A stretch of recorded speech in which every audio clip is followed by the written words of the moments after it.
이런 영광을 주셔서 감사드립니다. 대표님. 안녕하세요. 이혜열입니다. 반갑습니다. 대표님 뭐 잘 계시죠? 예, 건강히 네. 잘 코로나 확진 한번 되고 그 이후에 한 명을 옮기고 그래서 그분이 워낙 그 사회적으로 그 인지도가 높은 분이어서 저는 엄청난 욕을 먹고 그래서 그런가요? 둘 다 아주 네. 건강하게 잘 있습니다. 네. 많이 바쁘실 텐데 이렇게 저희 찾아주셔서 너무 감사드립니다. 아닙니다. 그래서 사실 여기 오는데 이게 제가 와도 되는 자리인지 이게 굉장히 이렇게 지금 이거 프로그램 보고서 일단 굉장히 좀 놀라고 있는 상태인데요. 예. 그거 왜 가지고 올라오셨어요?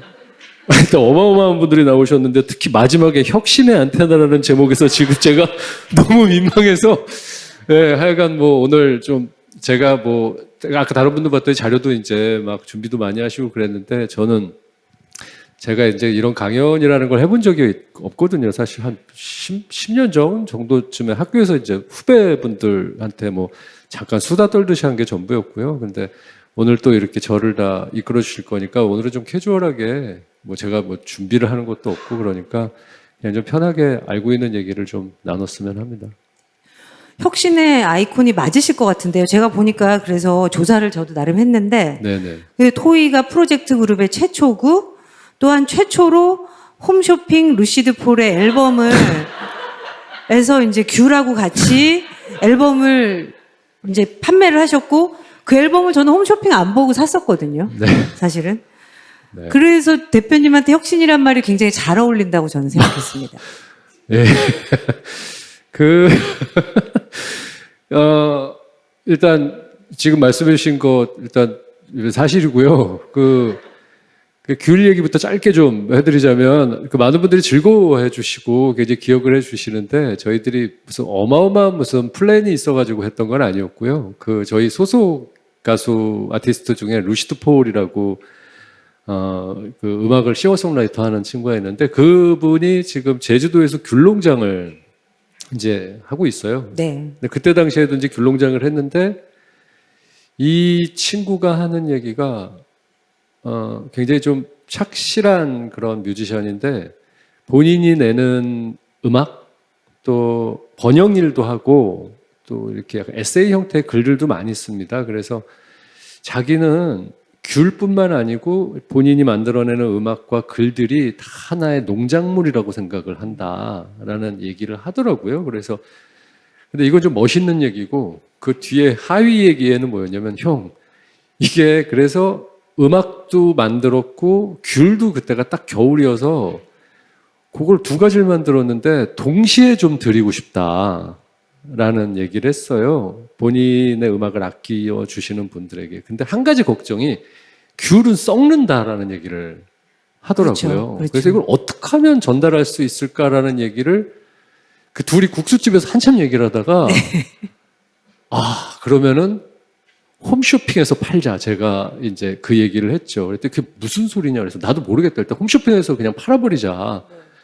라고 얘기를 해서 그 이후에 그 홈쇼핑 관계자분들이랑 만나서 어떻게 하면 좋을까 뭐 이런 얘기 저런 얘기를 나누다가 거기서도 되게 난감했던 거예요. 이런 예는 없었으니까. 그렇죠. 네.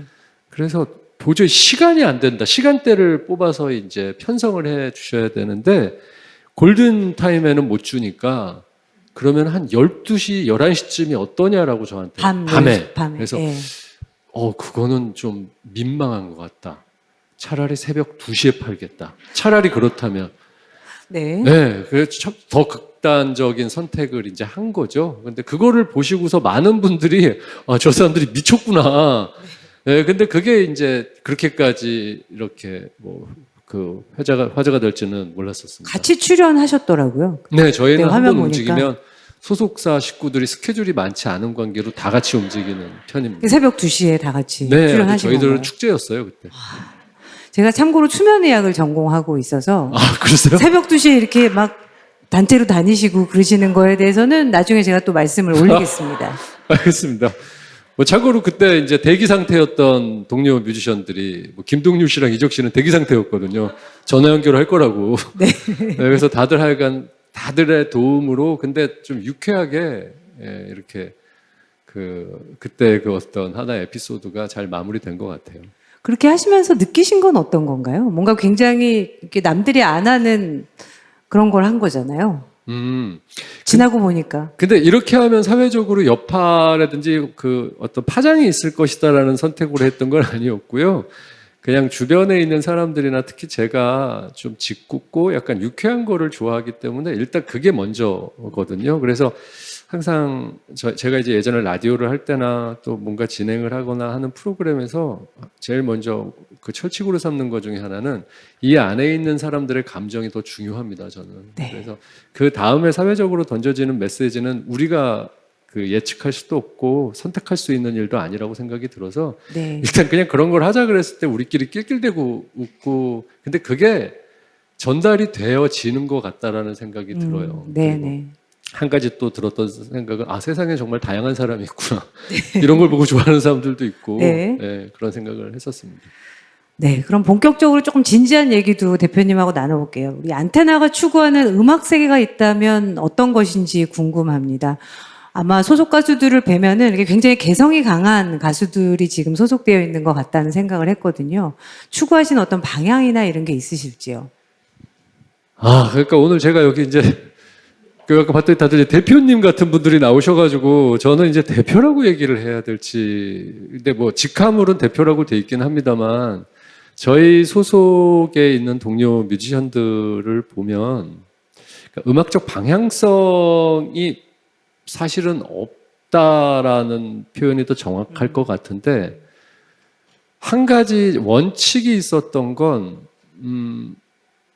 각자의 음악 스타일들이 견고한 뮤지션들이 좀 모여 있다라는 생각을 하고 있고요. 그래서 보면 다 달라요. 보통 이제 기획사, 레이블 단위에서 보면 그 레이블의 색깔이 있는데 네. 아이돌 전문 기획사, 뭐 케이팝 전문 기획사, 혹은 무슨 뭐 힙합 전문 레이블이 있는데 그럼 안테나는 무슨 색을 가지고 있는 그 음악 집단인가라고 한다면 굳이 얘기를 하자면 본인들이 본인의 이야기를 만들어내는 거가 일단 그런 싱어송라이터들이 일단 모여 있는데 음악 장르를 굳이 나누자면 예를 들자면 정재영 씨 같은 경우에는 클래식 베이스로 하고 있어서 뭐 연주 음악이라든지 좀 심각한 그런 뭐 스트링 그 현악기 위주의 음악들을 만들고 있고요.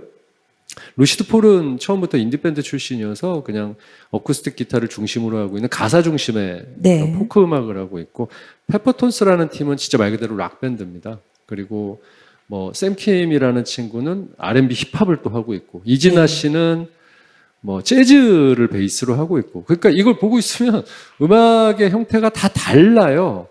그래 다를 수밖에 없는 건 회사에서 원칙을 세워서 이런 음악을 만들자가 아니고 각자의 이야기를 하자라는 거에 집중을 했기 때문에 음악이 다른 게 저희들의 자부심 네. 중에 하나입니다. 네. 다양함을 추구한다라는 네, 네. 말씀으로 이해하겠습니다.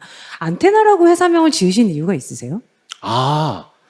그거는요. 처음에 시작이 그 토이 뮤직으로 저희가 시작을 했었습니다. 근데 토이로 제가 활동을 하고 있었던 상태이기 때문에 많은 분들이 저의 무슨 그 어떤 제가 만들고 이렇게 뭔가 저의 뭐 어떤 후배들 같은 그런 이미지가 있어서 이건 아닌 것 같다라는 네. 생각이 들어서 안테나라는 이름으로 했는데 안테나를 이름을 이런 얘기는 또 질문을 제가 이런 인터뷰 같은 걸 안 해봐가지고 네.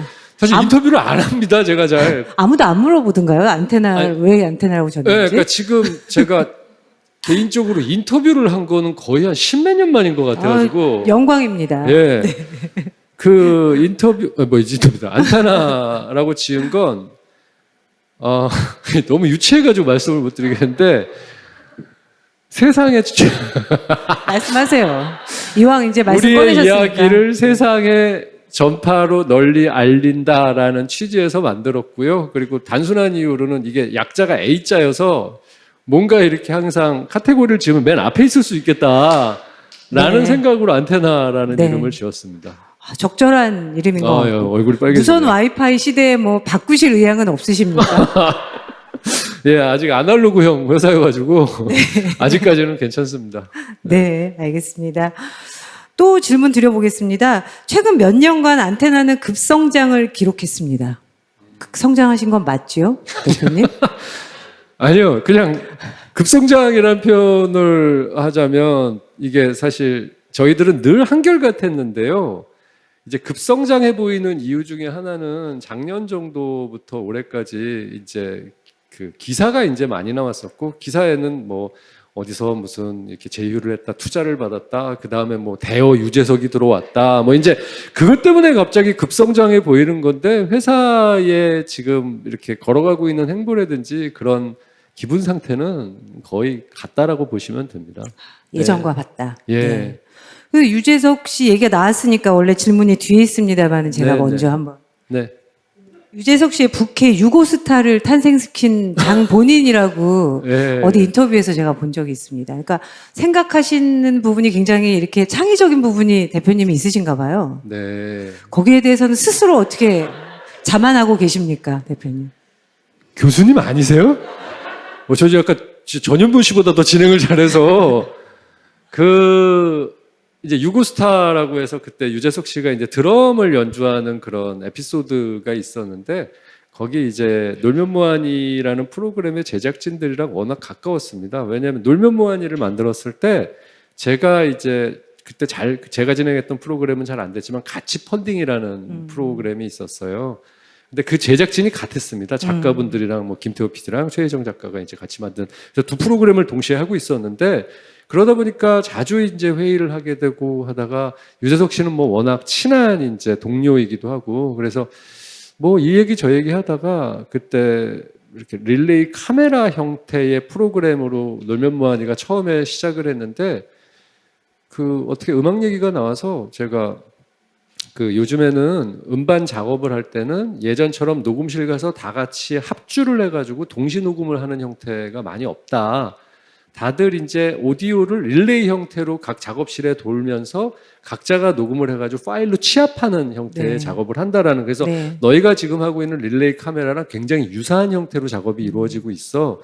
그게 릴레이 오디오야라는 얘기로 이게 시작이 된 거예요. 그러면서 저한테 이제 형이라고 부르는 이제 김태우 PD가 해서, 형 그럼 이건 어떻게 되는 건가요? 뭐 저렇게 되는 건가요? 하다가, 그러면은 재석 씨가 연주할 수 있는, 참여할 수 있는 건 뭐가 있을까요? 라고 해서, 다른 악기들은 지금 바로 하기에는 좀 어려운데 드럼은 좀 서툴더라도 어떻게든 참여할 수 있을 것 같다라는 얘기로 출발이 된 거고요. 저의 역할은 거기까지였고, 그 다음부터는 제작진들이 정말 맨날 뭐 몇 줄을 세워가면서 그런 어떤 기획을 해냈습니다. 그래서 제가 창의력이 좋다기보다도 그냥 대화 중에 항상 이런 이야기들이, 저 혼자 이렇게 하면 유고스타라면 재석이가 좋을 거야가 아니고, 네. 얘기들이 대화하고 오고 가던 사이에서 각자의 시너지가 나와서 만들어진 결과물이라고 보시면 될 것 같아요. 그런 비하인드가 있었군요. 네, 이런 네. 얘기도 자세히 얘기한 건 처음.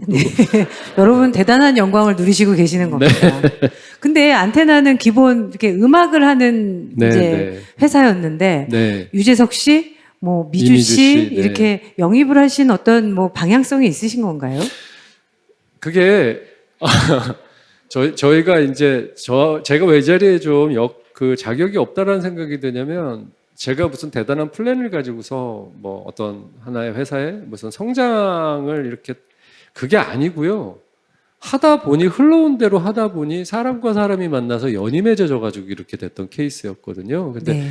유재석 씨 같은 경우도 예전부터 알고 지내고 또 진행도 이제 같이 했기 때문에, 또 사적으로도 저희가 안테나의 사무실과 유재석 씨의 자택이 굉장히 가까운 상태였어요. 그래서 오다 가다 보다, 그러니까 그래서 사람과 사람이 연결이 됐던 게 먼저였고요. 그래서 유재석 씨와 안테나와의 결합도 어떤 둘이, 야 우리는 이런 걸 할 거야, 뭐 뭔가 막 거창한 무슨 뭐 글로벌 뭐 요즘에 뭐 메타버스 이런 얘기는 아예 하지도 않습니다, 저희들은. 근데 둘이 하다 보면 마음 편하고, 네. 만나면은 뭐 진지해질 때는 있지만 농담이 90%고, 이제 그러다 보니까 농담 속에 감춰져 있는 어떤 서로의 진심을 알게 될 때가 많잖아요. 네. 그래서 그런 식으로 이루어진 어떤 하나의 레이블이라고 생각을 하면 될 것 같고요. 근데 당연히 그렇게 오다 보니, 이게 정말 대한민국에서 뭐 정말 최고의 어떤 연기자, 또 예능에 대한 프로듀서적인 감각도 있는 친구여서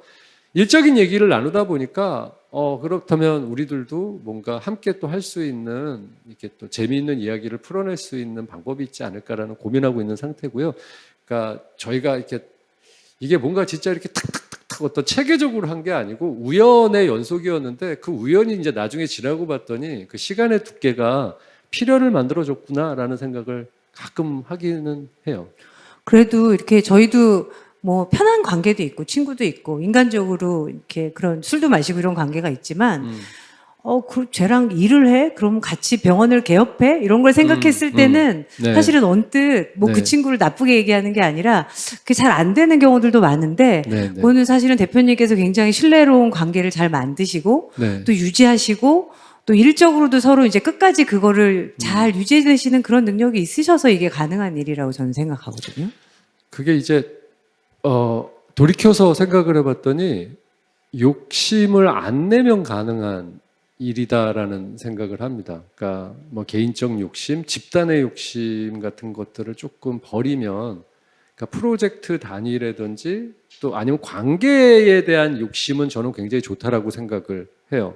우리가 지금 이런 스토리를 가지고서 이런 이야기를 꾸미고 있다, 이런 음악을 만들고 싶다라는 욕심은 치열하게 서로 얘기를 하는 게 좋은 것 같은데, 이 이후의 결과물에 대한 예측과 그 어떤 그 과실을 따려고 하는 그런 막 숫자적 계산을 먼저 있다 보면 누군가는 그걸 굉장히 중요하게 생각하고 다가오는 사람이 있는가 하면 어떤 사람들은 삶의 방식이 그렇게 작동 안 되는 사람들도 있거든요. 근데 매번에 이 사람이 걸어왔었던 행보가 그게 진심이었고 시간이 증명해주는 사람들이 좀 모여 있어요. 네. 저희들이. 네. 그래서 이게 되게 웃긴 게, 그래서 저희들은 저희들을 바라봤을 때 되게 마이너 집단이라고 왜냐하면 이렇게 하면 성공 확률이 좀 떨어지긴 합니다만 실패 확률은 거의 없는 것 같다라는 생각이. 리스크를 줄이는 방향. 네, 그래서 왜냐하면 다 이뤄도 사람은 그 어떤 인연의 끈이 남고 그 연대는 네. 정말 끈끈하다라는 네, 생각이 네. 들어서 네. 아마 유재석 씨도 정말 누구보다도 굉장히 예민하고 철두철미하고 이런 분이신데 그런 어떤 저의 시간을 옆에서 지켜봐왔기 때문에 네. 함께 하자라고 이렇게 서로 손을 잡게 된 게 아닌가라는 생각이 듭니다. 근데 그러다 보니까 아까 뭐 안테나가 성장을 이뤘다고 하지만 그게 정말 눈꼽만큼 알 수 없게 이렇게 인간관계가 조금씩 넓혀져 가는 거는 사실인 것 같기는 해요. 사람의 어떤 관계로서는 굉장한 성장을 하셨다고 네, 생각하실 네. 수도 있는 거죠. 네, 네, 예. 네. 그래서 지금 말씀이 좀 나왔는데 이제 이윤을 별로 추구하시지 않는다는 소문이 있습니다. 어떤 인터뷰에서 영업이익을 남기지 않는다는 그런 경영 철학을 언급을 하셨는데 그게 경영 철학이라는 게 좀 이해가 잘 안 되는. 아, 예. 네. 제가 이제 다수의 수다라는 이제 인터뷰 대담 프로에서 제가 이제 스타트업 하시는 대표님들과 인터뷰를 하다가 그 얘기를 했는데 그거는 가능했던 이유는 이익이 별로 없습니다. 아, 네. 때문에 그렇군요. 네. 그 이익을 남겨봐야 큰 의미가 일단 없었고요. 그래서 이거를 연말에 직원들과 함께 상여금 형태로 이제 서로가 즐겁게 나누자. 네. 예, 였는데 이제는 그때보단 규모가 좀 커진 상태이긴 하고요. 네네. 또 관계사도 있기 때문에 제가 이제 맡고 있는 일이 그걸 담당하고 있어서 요즘 약간 머리가 아프긴 합니다만 대신에 항상 그걸 먼저 달려나가면 이게 항상 그렇잖아요. 인생이라는 게 얻는 게 있으면 잃는 게 있는 것처럼 제가 지금 딱 그 기로에 놓여 있는 그러세요. 상태이긴 하거든요. 네. 근데 그럼에도 불구하고 이렇게 살아왔으니 네. 지켜야 할 것들의 우선순위가 있는 것 같긴 합니다. 네. 네. 근데 한 가지 믿음은 있어요.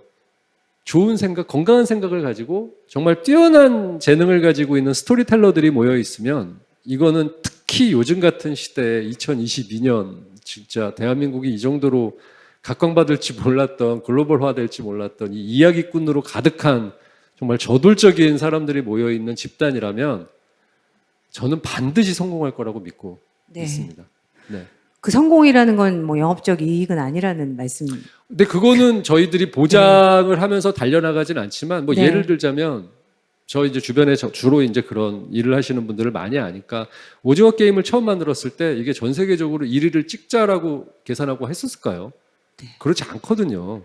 근데 만들었을 때 만들고 있는 당사자들도 몰랐던 거예요. 네. 그렇게 어릴 때부터 놀이하고 있었던 그런 놀이들이 전 세계인들에게 이게 이 정말 어떤 울림을 줄지 계산을 안 했지만 만들고 있었을 때 서로가 즐겁고 누구보다도 열심히 하고 있고 그런 막내 작가부터 시작해서 정말 제작자들까지 똘똘 뭉쳐가지고 일을 하다 보면 어떻게 될지 모르는 상황이 벌어질 것 같고요. 결국에 뭐 여기도 지금 병원에서 얘기를 하고 있지만 이게 아무리 좋은 장비, 그 장비도 굉장히 중요하긴 하겠지만 네. 그 장비 앞에 누가 앉아 있고 그 사람의 후배가 누구고 그 사람의 정말 피곤함을 같이 나눌 수 있는 동료가 누구냐가 저는 더 훨씬 중요한 거라고 맞습니다. 생각을 하고 있고요. 네. 그렇게 모여 있다 보면 언젠가 정말 좋은 결과가 나오고, 네. 저는 그렇게 믿고서 지금 계속해서 걸어가고 있습니다. 네. 그럼 좀 굉장히 확고한 철학이 있으신 것 같아서 네. 저희가 병원에서 일을 할 때도 굉장히 다양한 분들이 또 많은 분들이 모여서 일을 하다 보면 그런 하나의 서로 간의 믿음 뭐 이런 것들이 하나가 됐을 때 뭐 성과가 어떻든 간에 서로 기쁨을 느낄 수 있는 네. 공유할 수 있는 네. 그런 것들이 있는 것 같습니다. 네. 또 한 가지 또 궁금한 거는 그 안테나 회사는 3년 근속하면 300만 원의 휴가비를 제공하고 한 달에 리프레시 휴가를 준다는 사실이 아마 이 방송을 지금 저희 병원장님도 지금 온라인으로 보고 계신 걸로 제가 알고 있는데 그래서 이제 화제를 모은 적이 있습니다. 네, 네, 네. 이게 지금도 유효한 건지 예, 뭐 궁금합니다. 유효하고 있고요. 제가 이제 뭐 저희 직원 소속 이제 같이 일하고 있는 분들이 그렇게 많지는 않습니다. 굉장히 작은 그 중소기업보다도 더 작은 정도의 규모의 그 회사라고 보시면 아마 맞을 것 같은데요. 가장 꿈이 뭔가 이 직장인들의 꿈이 뭔가 생각했더니 일단 뭐 높은 연봉 또 성취감 이런 것들 정말 되게 중요하겠지만 근데 그런 것들을 다 충족을 시켜준다라는 건 정말 끝도 없는 이야기인 것 같고요. 왜냐하면 그건 비교 대상이 확실하게 있잖아요. 근데 제일 제가 느꼈을 때 이게 금전적으로도 해결 안 나는 어떤 직장인들의 로망 중에 하나가 한 달 살기더라고요. 네. 보니까. 그래서 한 달을 어디인가 훌쩍 떠나서 내가 머리를 비우고 싶다. 그래서 네. 직원 중에 몇 분이 한 달 여행을 가기 위해서 퇴직했던 분들이 있었어요. 굉장히 좀 네. 제가 너무 잡고 싶었던 직원이었는데 그게 로망인 분들이어서 그래서 그렇구나. 그렇다면 내가 입장을 바꿔놓고 생각을 해봐도 한 달간 어디를 가서 이렇게 내가 마음대로 있고 또 그 어떤 여행 경비를 내가 일했던 어떤 보상으로 충당을 할 수 있다면 어떨까 싶어서 그런 결정을 내렸고요. 근데 그전에는 어떻게 했었냐면 1년에 한 번 네. 그 100만 원의 지원금과 또 연차까지 붙이면 한 열흘에서 2주 정도를 줄 수 있는 휴가 제도를 항상 썼었는데 이걸 좀 더 확장해 보자라는 생각으로 그런 또 그 제도를 만들었습니다. 그래서 많이들 이용을 하고 계신가요, 실제로 직원들이? 근데 그렇게 이제 3년을 이제 그 근속을 해야 되는데 아직 그걸 만든 지 3년까지가 안 됐거든요. 그래서 지금 저희가 몇 년 후에 다시 한번 대표님을 뵙고 지금 몇몇 직원들은 이를 악물고 지금 내가 이것까지 하고 나가리라라는 표정들을 제가 몇 번 읽었어요. 제가 보기엔 거기에 대표님의 원래 의도가 있지 않았을까 어느 정도는 3년은 일해야 된다. 그것도 있고 저도 여러 가지 뭐 이렇게 되게 단순하고 약간 좀 빈틈이 많아 보이지만 저도 나름 계산을 합니다. 뭐가 더 이익인지를 따져보곤 합니다. 네네. 또 한 가지 여쭙고 싶은 거는 여전히 이제 연예인들이나 연예 기획사분들은 이제 대중한테 이렇게 사생활이나 일상을 좀 노출하는 거에 대해서는 좀 조심스럽고 그런 부분이 있는 것 같은데 카카오 TV 오리지널, 더듬이 TV, 우당탕탕 안테나에서 굉장히 신선한 매력을 선사를 했고 조회수가 무려 이제 누적 조회수가 3천만 뷰를 기록을 했다고 하는데 이런 일상을 보여주는 이런 도전이었을 수도 있을 것 같은데 이런 결정을 하시게 된 거에는 어떤 배경이 있었을까요? 아니, 지금 너무 부끄러운 게 일단 여기 앞에 서울대학교 병원 건강 콘서트에서 저기 앞에는 혁신의 안테나라고 써 있고 더듬이 TV 얘기를 하니까 너무 좀 민망하긴 합니다만, 그러니까 이게 저희가 예전부터 저희 이제 소속 아티스트들이랑 같이 이게 다 엉뚱한 사람들이에요, 다들. 그러니까 예전에 이제 네이버에서 진행했었던 브이라이브라는 게 있었습니다. 근데 거기에 뭐 저희 뭐 이진아 양, 권진아 양, 정승환 군 이런 친구들이 음반을 내면 그러니까 이게 다른 레이블에선 볼 수 없는 어떤 풍경이죠. 저희들이 선후배들이 다 같이 나가서 이상하게 축하를 해요. 근데 그냥 축하를 하면 많은 분들이 재미가 없으니까 뭐래도 하나의 꼭지를 만들어서 뭔가 그러니까 이 친구를 계속 축하하는 자리인 거예요. 네. 그러니까 뭐 퀴즈를 하기도 하고 뭐 안테나 프로듀서 101이라고 해서 우리들 뭐 왕을 뽑기도 하고 춤도 추시던데 대표님. 네.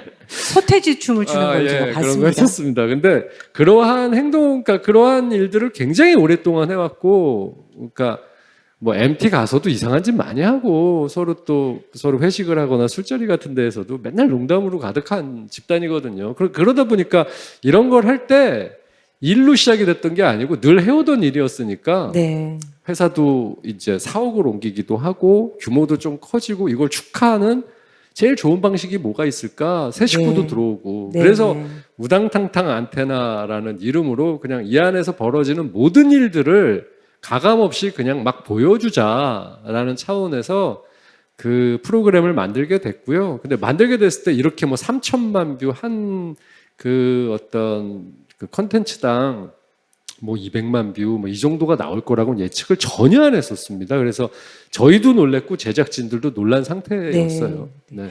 그래서 그런지 뭐 무료가 몇 개 있긴 하지만 유료 콘텐츠가 많긴 하더라고요.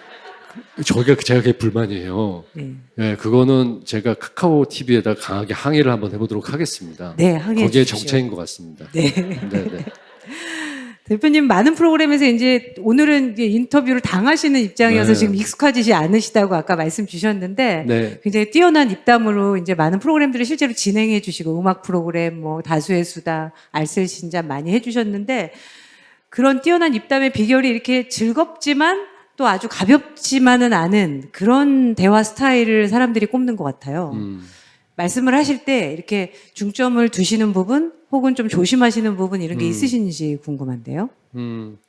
일단 그 제가 이제 맡고 있는 롤 자체가 방송에서 주로 진행 롤을 좀 많이 맡게 됐습니다. 어떻게 우연하게도. 그러니까 예전에는 DJ를 음악도시 또 뭐 올댓뮤직 그다음에 라디오 천국이라는 이제 심야 12시 밤 12시 시간대에 FM 라디오 DJ를 꽤 오랫동안 했었고요. 그 이후에는 이제 스케치북으로 TV 방송을 처음 시작을 했고 그다음에 뭐 말씀해주신 프로그램이나 뭐 대화 해열이나 이제 아니면 음악하고 있는 오디션 프로그램에서 심사 역할을 많이 맡았는데 아무래도 진행자 역할을 하다 보니까 첫 번째 원칙은 잘 듣자입니다. 그건 뭐 아주 당연한 기본적인 원칙이고요. 근데 잘 듣는 일이 생각보다 쉽지 않아요. 맞습니다. 왜냐하면 네. 그게 방송이라는 게 굉장히 생각보다 치열한 것 중에 하나가 내가 인식이 되거든요. 내 자신이. 그러니까 사람이니까 화면에 비춰지고 편집이 되고 내 가족이 보고 있는데 내가 인식이 안 될 수가 없잖아요. 근데 그거를 버리게 되는 데까지는 굉장한 시간이 필요로 한 것 같아요. 주로 나오시는 분들이 게스트 분들이거나 아니면 가수분들 아니면은 무슨 뭐 여기에 대화의 희열이라든지 다수의 수다에는 정말 어떤 사회적인 역할을 하고 있는 분들이 나오기 때문에 저를 지워야 되거든요. 그러니까 프로그램에서 성공을 했다라고 이 프로그램을 말할 수 있는 것 중에 하나는 진행자가 안 보인다. 그러니까 굉장히 중요한 그렇군요. 역할입니다. 네. 근데 안 보이기 위해서는 여러 가지 역할이 필요한데 첫 번째가 일단 잘 들어야 되는 거는 사실이고요. 근데 그 질문의 의도가 뭔지는 파악을 하고 있어야겠죠. 그렇죠. 아무리 작가분들과 제작진들이 어느 정도의 큐시트를 만들어 준다고 하더라도 그 질문의 의도를 모르면 이게 그냥 재미없게 흘러갈 수밖에 없습니다. 그 항상 대화에서의 매력은 새길로 빠지는 거거든요. 네. 왜냐하면 그 질문지에는 이 나오시는 게스트분들도 사전 인터뷰에서 했던 내용을 알고 있고 저도 알고 있습니다. 하지만 새길로 빠지기 위한 여정이라고 보시면 돼요. 근데 그 본질을 모르면 새길로 빠질 수가 없잖아요. 그래서 하나 말씀을 드리자면 아마 알쓸신잡이라는 프로그램의 예를 한번 드려보자면 그때 이제 어떤 박사님이라고 해서 뭐 유시민 선생님, 뭐 김영하 작가 이런 분들과 뭐 정재승 박사 뭐 이런 식으로 어디를 여행을 가서 거기에서 다 취합해서 저녁을 먹으면서 떠드는 수다의 이야기 프로그램이었는데 제가 이제 거기서 맡고 있는 역할은 질문이었습니다. 근데 거기를 가기 위해서는 아마 여러분들 잘 모르시겠지만 저한테 오는 자료가 정말 100페이지가 넘습니다. 한 회예요. 예. 아, 그래요. 뭐 대화 희열도 마찬가지인 거고요. 여기에 만약에 오늘 제가 모셨으면 네. 거기에 그 기사부터 시작해서 뭐 양력부터 대학교에 냈던 논문까지 저한테 다 전달을 받습니다. 그래서 그걸 보는데 한 이틀 정도가 걸려요. 근데 그걸 다 알고서 머릿속에서 지우는 거죠. 이제 작업을. 근데 제가 그걸 알고 있지만 원칙을 하나 삼아요. 내가 원래 몰랐던 건 몰랐던 거다. 나는 이 자료를 통해서 봤던 것 뿐이었고, 네. 그래서 그 상태에서 인터뷰를 들어가게 됩니다. 그래서 제가 굳이 조금 그 다른 어떤 진행자와 조금 다르다면 그 어떤 자료들과 그런 것들을 좀 꼼꼼하게 살피는, 왜냐하면 다른 작가들이 이렇게까지는 안 한다라고 말씀을 해주시는데 저는 그게 없으면 새길로 빠지는 즐거움을 이제 네. 못 느끼다 보니 좀 많은 자료들을 조금 살펴보게 됩니다. 예. 지금 말씀하시는 새길로 빠진다는 게 어떻게 보면 자연스러움과 진정성 뭐 이런 것들을 같이 가져간다는 말씀으로 이해하면 될까요? 아, 그렇죠. 근데 그게 이제 결국에 이게 방송이지만 네. 결국에 캐치프레이즈가 그거였잖아요. 제가 하고 있었던 그 두 프로그램이 대화의 희열, 다수의 수다였잖아요. 근데 이렇게 대본 플레이로 하면은 이건 방송인 거잖아요. 대화도 아니고 수다도 아닌 거니까 네. 대화를 나누고 수다를 나누기 위해서는 이게 제가 좀 어느 정도 전혀 모르면은 질문을 그렇죠. 할 수가 없더라고요. 근데 진짜 모르는 얘기가 아예 나올 때는 네. 이게 즐거워요, 저도. 그러니까 이렇게 빠지게 되는 경우가 이제 있는데 경계하는 건 하나가 있죠. 뭐가 있냐면 여기에 이제 옆에서 이게 어찌됐건 방송이기 때문에 보고 있는 청자가 있잖아요. 네. 그래서 되도록이면 어려운 단어와 전문적 용어는 피한다. 그리고 짧게 얘기한다. 네네. 예, 그게 만약에 제가 이제 음악적인 얘기를 나눠야 될 때 있을 때, 뭐 여기서 뭐 제가 뭐 네 마디째 무슨 코드가 이렇고 화성이 이랬는데 이거는 무슨 뭐 바로크 시대 이렇게 얘기하면은 모르시거든요. 그러니까 그 얘기를 어떻게 풀어낼 수 있을까가 굉장히 어려운 좀 그럼 지점인 것 그런 같아요. 것들을 생각을 하시면서 이렇게 수다를 떠시는 건가요? 그런 다수의 수다 뭐 그런 프로에서 예를 들면? 네, 이제 뭐 이제 그런 얘기가 나왔을 때 특히 여기에 나오신 전문가분들이 어려운 얘기를 단어를 쓰면 네네. 저는 이제 자료를 받았기 때문에 거기에 깔려 있었던 비하인드 스토리와 사전적 용어를 다 의미를 다 찾지만 저는 바로 질문을 하는 편이에요. 그게 뭔가요?라고 네네. 얘기를 하는 편이긴 합니다. 예. 좋은 방법이신 것 같습니다. 이렇게 어쨌든 시청자를 또 대변해 주셔야 되는 부분이 있기 때문에. 아니, 그래서 오늘 제가 이제 병원을 왔으니까 제일 진짜 제 오늘 또 여기 온 큰 이유 중에 하나가 서울대병원에서 사실 굉장히 큰 신세를 제가 졌기 때문에 오늘 여기에 제안을 받았었을 때 뭐 말씀드렸지만 인터뷰라든지 강연 같은 제안이 좀 오긴 합니다만 제가 거의 거절을 하는데 그 여기는 어떻게 보자면 저한테는 굉장히 은인 같은 공간입니다. 그 다른 얘기인데 좀 해도 될까요? 아유, 새길로 빠지십시오. 오늘 네.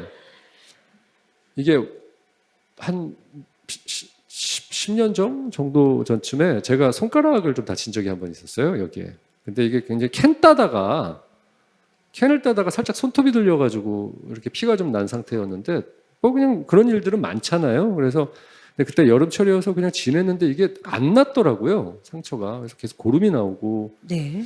피가 계속 난 상태였는데 그때 저희 이제 스케치북이라는 프로그램에서 그때 무슨 뭐 유재하 추모 음악회라든지 뭐 이런 것들을 계속해서 제가 그때 당시에 막 피아노를 한 10곡씩 쳐야 될 일이 좀 생겨서 근데 피가 나는데 이거 왜 계속 안 날까라고 하는데 손가락 변형이 오더라고요, 이렇게 이제 이 왼쪽에 두 번째 손가락이었는데 이렇게 변형이 와서 일단 이것까지 하고 이걸 좀 진단을 받아야겠다라는 상태였습니다. 그래서 이제 연주를 했을 때는 막 건반이 정말 피투성이가 된 좀 상태였어요. 근데 제가 이제 다른 병원에 이쪽에 네. 소개를 받아서 이제 타 병원을 갔는데 그 병원에서는 이제 보더니 이거 좀 특이 케이스인데 이게 선인장처럼 손가락 뼈가 요 끝이 이렇게 옆으로 자라고 있다라고 얘기를. 아, 네. 이게 엑스레이 같은 걸 찍었더니 이렇게 자라고 있는 상태라고 얘기를 하더라고요. 근데 그렇군요라고 얘기했는데 이건 계속 자란다고. 뼈가. 그래서 이 뼈를 절단을 이제 해야 되는데 자랄 확률이 있는데 이것만 잘라내기가 굉장히 어려우니 조금 두 번째 손가락에 한 요 정도가 절단이 될 것 같습니다라는 얘기인데 제가 너무 충격을 받은 거예요. 네. 그래서 제가 저 혹시 건반을 좀 쳐야 되는데 어떻게 괜찮을까요? 라고 이제 말씀을 드렸는데 알긴 알지만 그래도 이게 계속 다시 또 재술 해야 되니 일단 그렇게 하는 게 가장 좋은 방법인 것 같습니다. 라는 네. 얘기를 들었어요. 그래서 그 이후에 이제 병원을 좀 더 알아봐야겠다 그래서 찾아온 곳이 바로 여기 병원이었습니다. 근데 왔는데 거기에 계시는 이제 선생님께서 아무리 재수술을 할 한이 있어도 직업도 그렇고 이건 굉장히 인생의 큰 문제이니 좀 신중하게 봅시다라고 해서 근데 결과가 어떻게든 간에 그때 마음이 너무 이게 막 진짜 너무 감사한 거예요. 그리고 제가 왜 이 상황에서 얘기를 했냐면 제가 전문 용어를 되도록이면 쓰지 않는다고 했는데 사실 그 전에 무슨 말인지 거의 못 알아들었었거든요. 근데 여기 네. 왔을 때는 네. 제 눈높이에 네. 네. 너무 알아듣게끔 얘기를 해주셔서 물론 시간을 길게 갖지는 못했죠. 굉장히 여러 이제 환자분들이 계시고 아주 제한된 시간에서 최대한 그걸 알아듣기 쉽게 풀어서 얘기를 해주시는데 결과를 떠나서 저는 그 선생님이 너무 좋았어요. 예, 그래서 마음을 위탁을 여기에 맡겨도 되겠다라는 생각에 그래서 여기서 수술을 했습니다. 수술을 하고 일주일 정도 입원을 해 있었는데 네.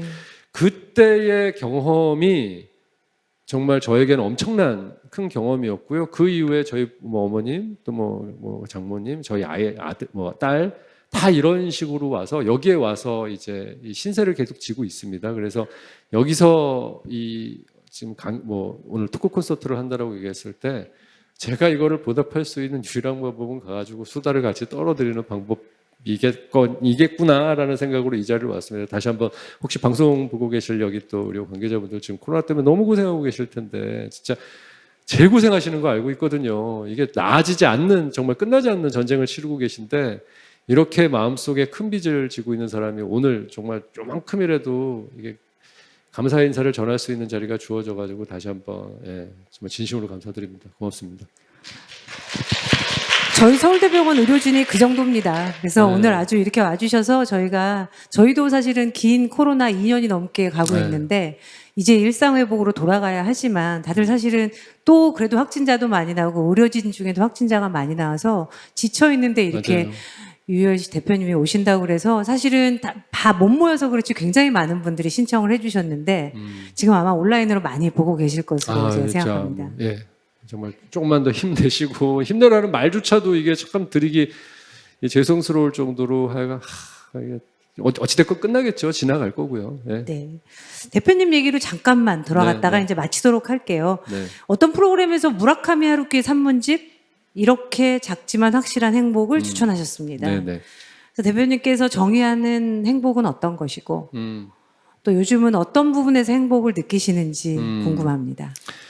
그러니까 이제 제가 예전에 진행했던 모든 라디오 프로그램에서 끝인사가 행복하세요라는 이제 끝인사를 드렸었는데 행복이라는 게 사실 굉장히 어렵죠. 추상적인 거고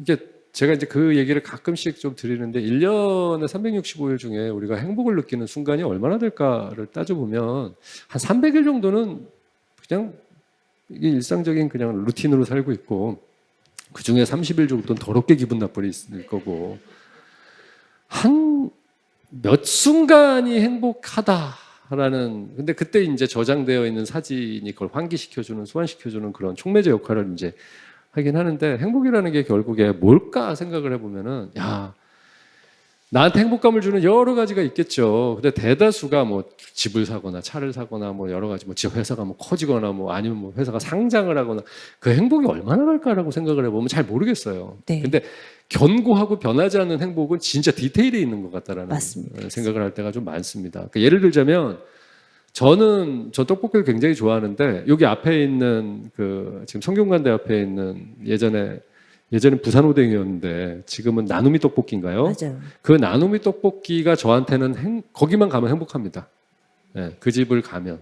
그리고 가끔 집에 와가지고 일찍 좀 오는 날 뭐 집에서 그냥 TV 틀어놓고 막 딩가딩가 하다가 그 뜨거운 물에 몸 담그는 그 순간이 저는 뭐랑도 바꿀 수 없는 어떤 행복의 순간이라고 생각하고요. 또 여행을 가기 전에 그 여행지의 숙소를 찾고 담았다가 다시 빼고 계산 때려보고 막 비행기표 싼 거 찾아보고 하는 그 순간이 저는 가장 행복합니다.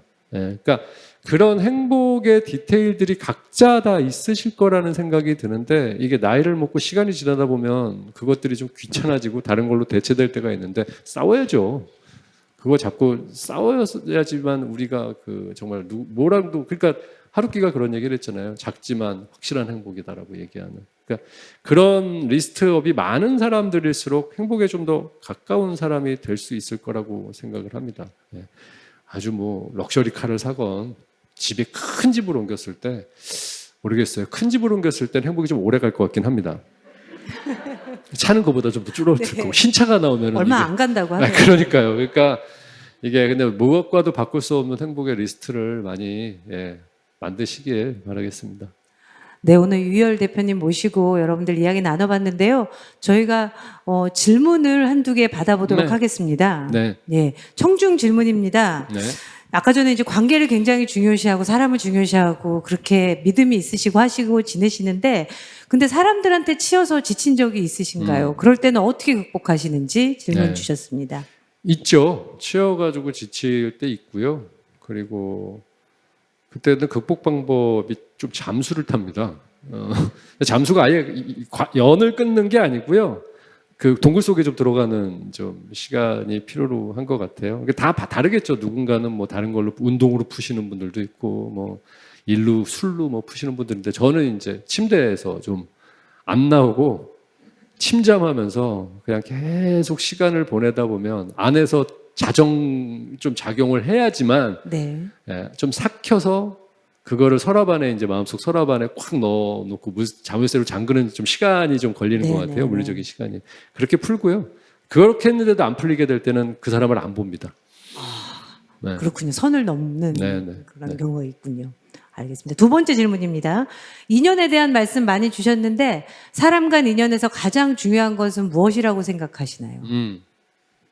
그러니까 이게 예전에는 그 관계를 너무 중요하게 생각했던 것 같아요. 제가 관계를 중요하게 생각한다라는 얘기는 시선을 좀 의식한다. 내가 어떻게 비춰질 것인가를 굉장히 의식을 좀 했던 것 같은데 최근에 와가지고는 인연에서 제일 중요한 건 내가 진짜 저 사람을 좋아하나. 네. 그러니까 첫 번째였던 것 같아요. 제가 좋아하면 티가 나더라고요. 네. 네. 어떤 티가 나나요? 그러니까 뭔가 좀 다른가 봐요. 뭐 여러 가지, 그러니까 눈빛이 일단 바뀐다는 얘기도 듣고, 자세가 좀 숙여진다는 얘기도 듣고, 유난히 조금 더 놀리기도 하고, 그리고 연락을 자주, 왜 지금 우리 인간관계 스마트폰으로 알 수 있잖아요. 이렇게 보고 있으면은. 근데 애정을 갖는 사람이 참 희한한 게, 그래서 제가 좋아하는 사람도 대다수는 그 사람도 저를 좋아하게 되는 경우가 많더라고요. 근데 억지 인연을 만들려고 하면 하던 일이 잘 안 되고, 그래서 항상 제가 회사에서도 아티스트와의 관계에서도 그런 얘기를 해요. 저희들도 계약서라는 것도 쓰고 여러 가지 얘기를 합니다. 근데 그때 항상 하는 얘기가 이게 언제까지 좋을 수만은 없겠지. 인생이라는 건 그러니까. 그리고 우리가 만약에 우리들이 관계에서 금이 갔는데 그걸 억지로 붙이려고 들진 말자. 이게 인생이 접착제로 되는 일 같진 않더라.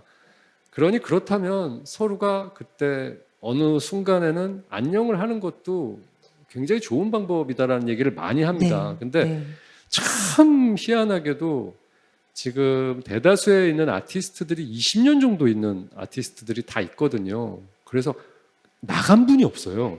저희들 레이블에서는. 근데 들어오는 길만 있고 나가는 길은 없는 레이블이시군요. 그러니까 예전에는 계약서도 없이 그냥 계속 같이 있었던 집단이었는데 나가는 분이 없어서 솔직히 마음속으로 몇 분은 좀 나갔으면 좋겠거든요. 계속 있습니다.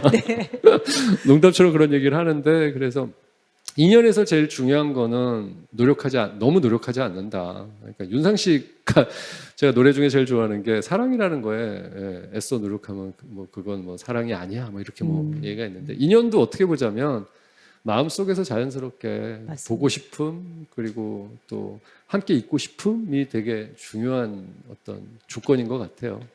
오늘 이렇게 대표님 뵈면서 얘기 나눠보니까 굉장히 자연스러움과 진정성을 중요시하는 분이고 또 그런 것들을 굉장히 잘 전달하실 수 있는 능력이 있으신 분인 것 같아서 네네. 저도 오늘 많은 생각을 했습니다. 오늘 네네. 이렇게 바쁘신데 저희 찾아주셨고요. 마지막으로 지금 이 채널을 지금 시청하고 계신 청중들과 우리 서울대학교 병원 교직원 분들께 혹시 한 말씀 마지막으로 부탁드립니다.